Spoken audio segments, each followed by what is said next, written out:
So you studied Jackie Chan falling, I studied Shatner. You can see where there's very much. Charlie Chaplin, you know, Charlie Chaplin, you know, Buster Well, Keaton. I wanted to bring that up because a lot of your roles, very physical, and there are those who may say, well, he's a stunt guy. And I maintain that when you look at a Charlie Chaplin, for example, that body control, you can portray so much in all those movements. Did you research characters like Chaplin and all that? Not just the fighters, but the actors as well. I did. When I was younger, to backtrack, you asked me a question. I got into martial arts because of Jackie Chan. I wanted to learn how to do somersaults. Then I was about 14, and I realized that I might be able to get into films because Cynthia Rothrock, Keith Cook, Richard Norton, they were working with Jackie Chan. So I thought they were martial artists. So maybe there's a possibility one day when I'm a young man, I win championships, I'll be able to work with Jackie Chan.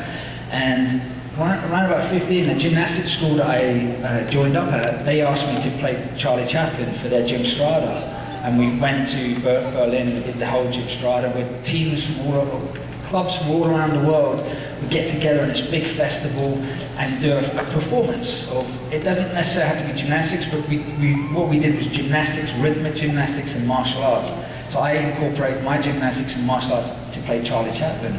And a stunt friend of mine, he gave me a bunch of material and said, research Chaplin, you know, and from then onwards, I fell in love with Charlie Chaplin.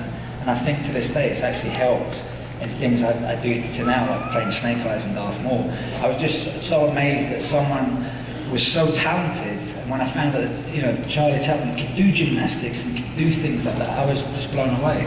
But again, that's one of those roles, that costume, it's taking away all expression, and you've got nothing but your body. Yeah. I think that you have one of the most challenging, and I'm looking at all of your roles, got to be one of the most challenging roles that you've had. Snake Eyes, Maul, you had some facial expression going, but Snake Eyes had to be the toughest.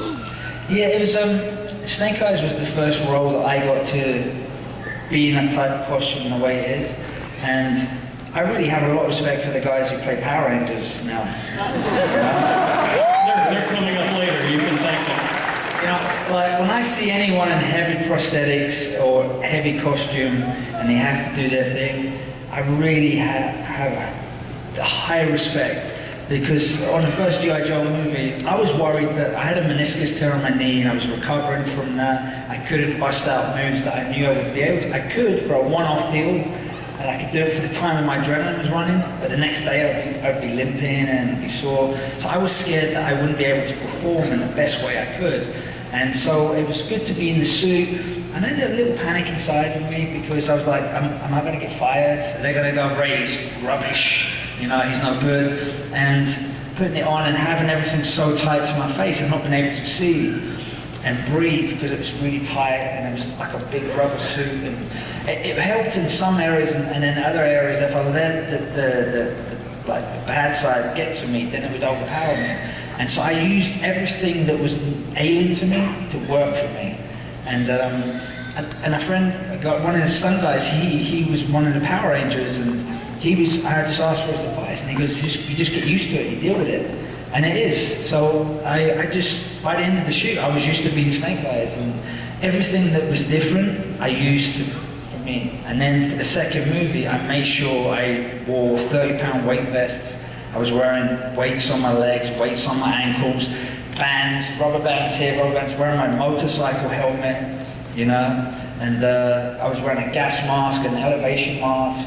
I was doing everything but blindfolding myself, and it was, and for the second movie, because I knew we were going to change the suit up, and the suit, I loved being both Snake Eyes, and the two suits. It was great. It's a challenge, but I love a challenge. It's never hard. I don't believe in anything being hard. I just believe in being a challenge, you know, and you can always overcome a challenge, an obstacle. Hey, Gary. I've been threatened that there are some people that would like to ask him some questions. Is that correct? I just had one really important question, and then we're going to turn it over to you guys, so get your questions ready. I thought I was in trouble. And my very important question, was in X-Men. You had that whole scene with Storm there at the end, that big battle. And my very important question about this is, what does Halle Berry smell like? I gotta know. No, she's gotta be great to work. No, Halle's great. The reason why I have a cheeky smile on my face because the first time going to Malaysia, I watched a movie with Eddie Murphy and Halle Berry, and I was about 16, and I remember seeing Halle Berry for the first time on screen. I was like, I had a crush on her. Right. So as a kid, getting to meet this girl, lady, and I'm on set, I started remembering, like when you were 16 again. So I was a bit But she was so awesome with me. She was so cool, and I was so scared to kick her or hurt her because some of the stuff I had to do was I had to do triple kicks on her stomach and fly across and do certain things. And I don't like fighting girls, and girls are really tough. But I don't know. I didn't want to by accident kick one too hard and get fired or something. Kick her hard. I really like you. I'm sorry. And I get told off because a lot of stunt guys, a lot of other actors I work with, they like to get hit, they like to feel it, but not like really hit, but like to feel something, and so they can react. But I don't like doing that because I like to just pull it so it snaps their clothes rather than actually hit them. So I'm in and out quick, but I don't like to make contact. I don't hurt anyone. We may have you give lessons. I'm gonna take a punch. I believe in the magic of movie making. Indeed. There you go. Thank you. So next question right over here, sir. Mr. Ray Park, you are the man. Thank you. How did you feel about how Darth Maul died? Oh, I knew this would come up. I was gutted.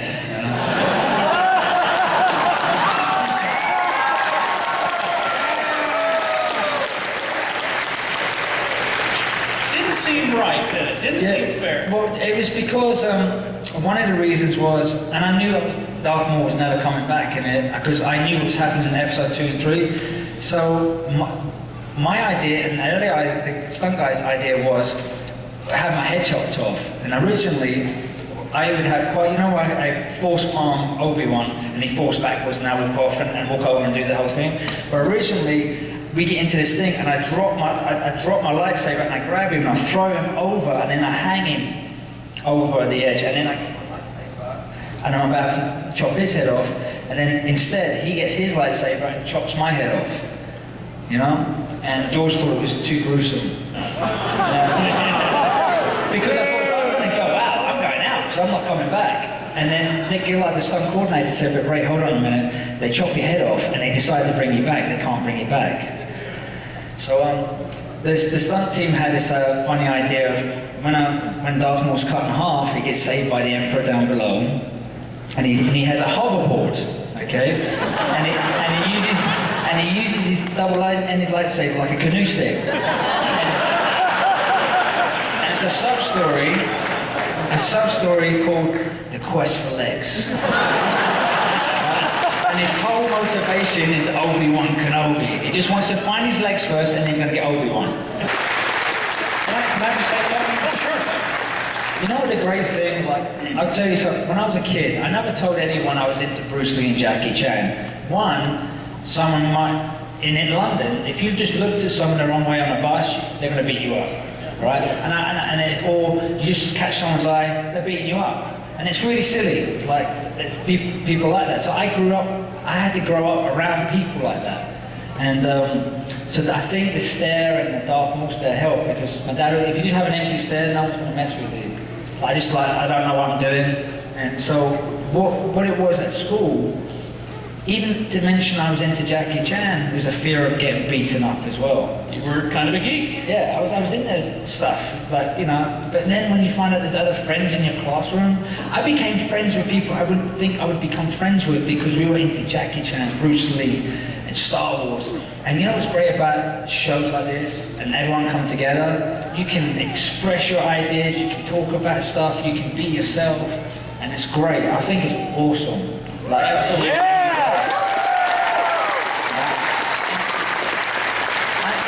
My mother calls me Peter Pan. I'm the boy who doesn't want to grow up. I don't want to grow up. You know, I don't want to have responsibilities. I want to be a kid. You know, so if you have that imagination you have, and those things you think, and the fantasies, and like what you think in a movie, just keep on pumping it out, yeah, because you never know. There you go.